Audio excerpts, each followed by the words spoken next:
Welcome back, or welcome to Books and Crannies, a Book Lovers Podcast. Back at it again with the freaking singing. But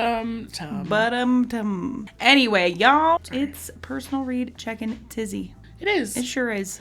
I had a bad week again, friend. Jeez, what'd you read? Well, it wasn't terrible. It wasn't a terrible week. I read all of Did I Say You Could Go by Melanie Gideon. Thriller, you know. Yeah. Shocking. Yeah. I bought it last week while I was here and Yeah, I remember. had to read it because I didn't have any books and we got snowed in. What'd you rate it? I gave it 4.5 stars. Oh, snap, dude. I know. feel like while you were here, you were like, this is weird. It was really I don't weird. know how I feel about it. It had real weird vibes, and I was gonna give it like a... Hear me out. I read the second to last chapter, and I was like, man, this is a 2-star book. This is a 2-star ending. And then the last chapter really threw me for a loop. Oh, snap. And the ending that I thought was the ending wasn't the ending. False ending. Yeah. Okay. And I went, oh my god! So, it was good. It was about this tribe of people who were... It was like 2 moms, and each of them had a daughter. They're both single. One of them's divorced, the other one's widowed. Mm-hmm. One of them's rich, one of them's poor. Just the dichotomy of people. Yeah, and about their relationships. And one of the moms, the rich mom's kind of psycho and obsessed with the other one. Buys her new cars and buys her a new roof for her house, and just kind of psycho. Okay. She's real mean to her daughter. Classic. Her daughter's like overweight, and she literally locks her in her bedroom at night so she doesn't go eat because she's on a diet. That's terrible. Yeah. The other mom's like super nice, and her daughter's popular and kind of a bitch. What's the thrilling part of this? Well, You told me about some psycho lady and her poor daughter. yeah, And another lady. her being psycho is the like thriller aspect of it. Like Okay. she's real weird. I don't want to say anything because I don't want to give it away. So she just gets progressively more psycho. Yeah. As the book goes on. Yeah. Okay. And there's this like mom pod that they're a part of. It's like a online thing where you have to hide your identity, and it's like an exclusive invite to a mom pod, and you can like gossip with other moms, but you can't tell them who you are. And so they'll be like talking shit about people that are in the pod, and the person that's in there is like, yeah, she's such a bitch. That doesn't sound toxic at all. Yeah, no. No. Mom pod. Yeah. You want to start one? I'm not a mom, so... You are to Lily. True. And Lulu. True. Yeah. So, there's Mom pod. Yeah. Crazy mom gets wilder as the time goes on. Mm-hmm. And the ending is very unexpected. Is there anything else you can tell me in there? I mean, I could tell you a lot of things, but it would ruin it. All right, well, shoot. Yeah. It was good, though. You should read it for sure. I meant to bring it for you today, but it's in a bag with my notes that I left at home. Dude. Yeah. Did you read anything else? Literally the first sentence of Fourth Wing. Yeah. Are you hooked? No. I mean, I'm very excited. I just didn't have much time. Yeah, that's fair. Most of what I read in the book that I finished was here, so. That's true. Yeah. We had a slumber party last week. We did. Slumber party. A slumber A 2-day party. slumber party. Yeah. Colorado Snow said, hi. Yeah. Sarah's staying. Haha. Anyway. Suckers. It snowed so much that they closed Barnes & Noble, y'all. Yeah, we were more committed to the books than freaking B&N. Rude. Come on. Very rude. Come on, B&N.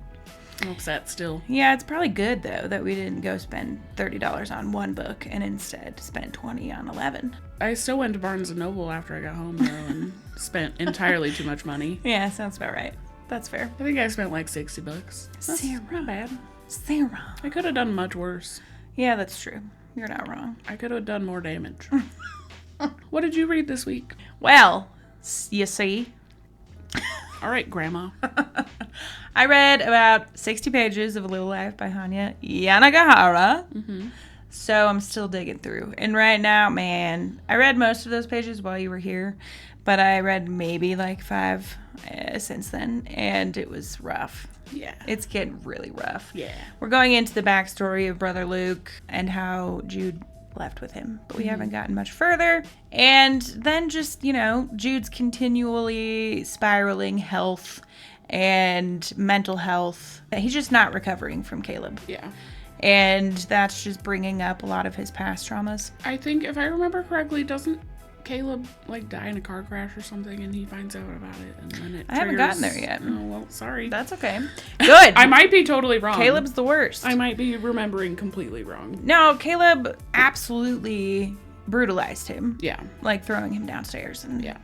really bad. Jude was in the hospital, and Harold is the one who like came and found him. Yeah. And it was really like embarrassing, and Jude was ashamed that Harold saw him that way. And they keep hoping that Caleb gets hurt. So maybe he does. I don't know. But Harold's like, I want to get him myself.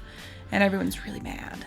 And he wouldn't tell Jude or Willem anything about it. Like, he won't share it with anybody. And he made Harold and Julia promise that they wouldn't say anything. But that whole event had him spiraling and, like, thinking about his other traumatic events in his life. Yeah. And right where I left off was him writing letters to all his loved ones and hopping in the bath. Poor Judy. I know. I feel so terrible for him.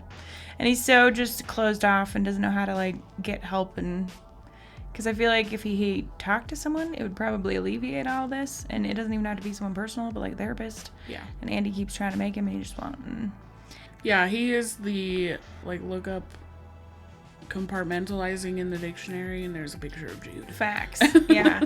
It's getting very heavy. And I can only imagine that being now. I'm like, either because he decides to unalive himself. We don't know a resolution, but like, seems like that's what's already gone down. Yeah. I don't know if there's any coming back from that. But then, like, I know that my next section is diving more into his brother Luke journey. So it's getting really heavy. Yeah, I'm, I don't want to say excited, but I am ready to talk to you about the rest of this book. Yeah, I know. And I feel like I don't want to say too much here. Like, I'll give you the overview. I've said a lot about it already, let's be real. But, like, I don't know. It's starting to get super deep and heavy. Yeah. And so I'm sure I'm going to It's going to take skim you over some it. time. Yeah. Take some time. I'm probably going to slow my roll in that book and Yeah. focus on some other stuff, but try to get into it here and there. But it is a lot. I was like, dang. Yeah, I wasn't After kidding. that last paragraph, I was like, okay, I need to not read this anymore. And it was Yeah. like in the middle of the night, and I was alone. And I was like, I'm going to be sad. And I can't, nope, not right now. Yeah. So And I will say this time and time again to you listening, it's really important in this book to, like, take a sec when you need it. Because it's a lot. It's heavy. It is. And it only gets worse. Yeah. Like, it's unfortunate. Yeah. It's very bad life story. Yeah. I feel like prior to that, like where I ended up, they were talking a lot about his time at the monastery and how Brother Luke was kind of his only safe haven. And I know that it's going to end poorly with him too. And I'm like, it's so unfortunate that the one person that he felt like he could count on is also a monster. Yeah, because he's the only one there that didn't ever Abuse Jude or R-word him or anything. Yeah, Like, I know. and he was always nice to him. Yep. So expect less and less in the way of updates, I imagine, per week. But I'll get through it. I'm going to do it because I really love the book so far. It's wonderful writing. Yeah. I got so attached to the characters, too. Yeah. Willem and that Jude too. especially. Yeah. I mean, they are like the main focus for sure. I feel like Malcolm is barely there at all. Yeah. He's like an architect, period. Great. But anyway, on a lighter note, I started Fourth Wing. Yay! Yeah, I got about 130 pages in, and y'all, I kind of get the hype. I'm trying not to be premature about it, you know? It's such a talked about book. I want to get through it, obviously, before I form an opinion, but it's very much our wheelhouse. I think you're going to love it.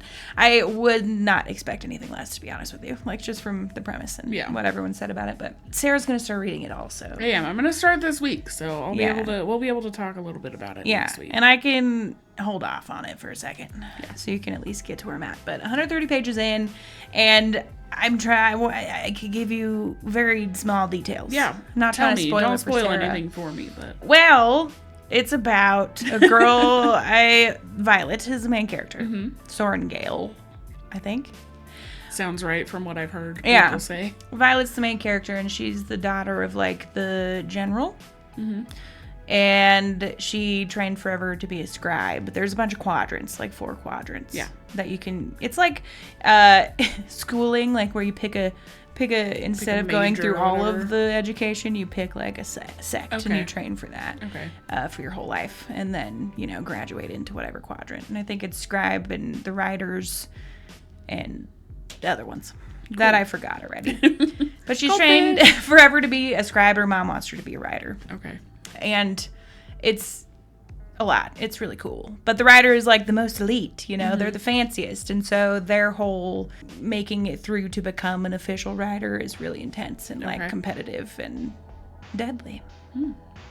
And that's all I want to say. I'm really excited. Yeah. It's getting very good. Yeah. I read the 130 pages in like a couple of days, and it was like, I'm staying up way too late, but I'm so invested in Violet. Yeah. So I'm very excited to pick it up again. So let me know when you hit 130 pages. I will let you know for sure. I would expect it to be probably like in the next couple days. Yeah. You gotta do it. Maybe tomorrow. Yeah. Maybe. I will try to read some of it tomorrow too. Yeah. It'll depend on when I get home tonight, but I'll probably read a bunch tonight. I just said I'm gonna wait for you to catch up, and then I was like, I'll read some tomorrow. Oh. So if you've caught up, then yes, I will. Right. I have other books to read. It's okay. But yeah, I'm into it. Yeah, this is a good week for both of us. I know. I'm excited to talk to you about Fourth Wing next week. Yeah, me too. It's gonna be a fun one. Yeah. It's very interesting so far. It's sexy and quick. I feel like it's just our vibe. It might be one we have to do on the podcast eventually. Maybe. So you'll just get sneak peek teasers on here if we ever do it on the podcast. Yeah. But I'm really enjoying it, so I'm excited about that for you and for us. Yeah. And then, of course, we finished The Serpent and the Wings of Night. It was pretty good. It was. Yeah. I have lots of feelings. Not going to say too much. Me neither. It's a good book, but I feel some type of way about it. So if you want to know how I feel... You may not. But if you do, you should go watch episode 13 or listen. It's going to be out in a couple weeks. Yeah. But the first half of the book is out on Monday. Yeah. The 25th. The 25th. So if you want to know, go check it out, friends. Yeah. What did you all read this week? Let us know. If you finished a book, leave your rating. Yes, please. And, well, happy reading, dudes. Happy reading, friends. Bye. Bye.